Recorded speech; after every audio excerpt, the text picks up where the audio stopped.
does anybody else realize how nobody thinks logically anymore? Or I should say we don't think logically, and by we I mean America, more specifically like the media, politicians, NBA players, football players, who else?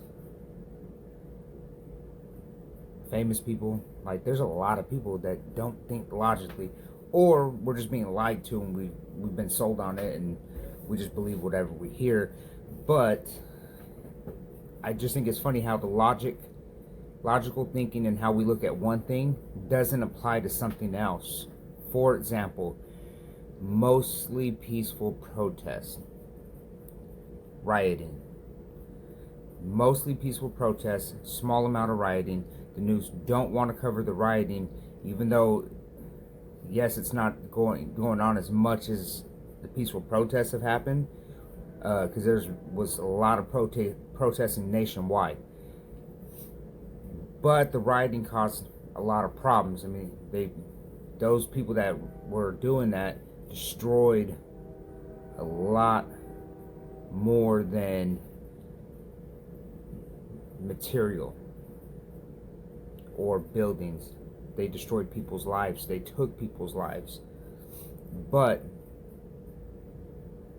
we are not focusing on that, because majority of what's going on is mostly peaceful protesting. So why doesn't the same logic apply to, I don't know, COVID? Mostly nobody dies from it. That there's a small percentage. So the ones that do die from it, yeah, it's a tragedy. But in this case, we don't focus on the mostly part. We focus on the people are dying part. Because why?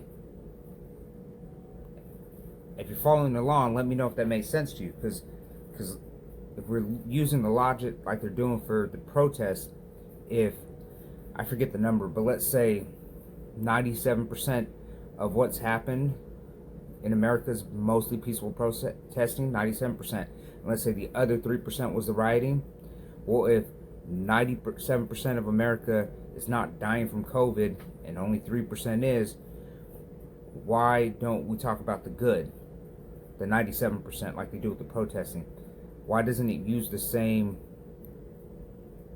rationale, the same logical thought process? Because it don't make sense to me. And this is how you know it's political. This is how you know there's more in it. And most of the time, it's coming from the Democratic side.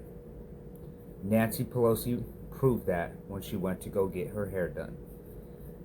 Gavin Newsom proved that when he shut everything else down but his wineries. It's all political.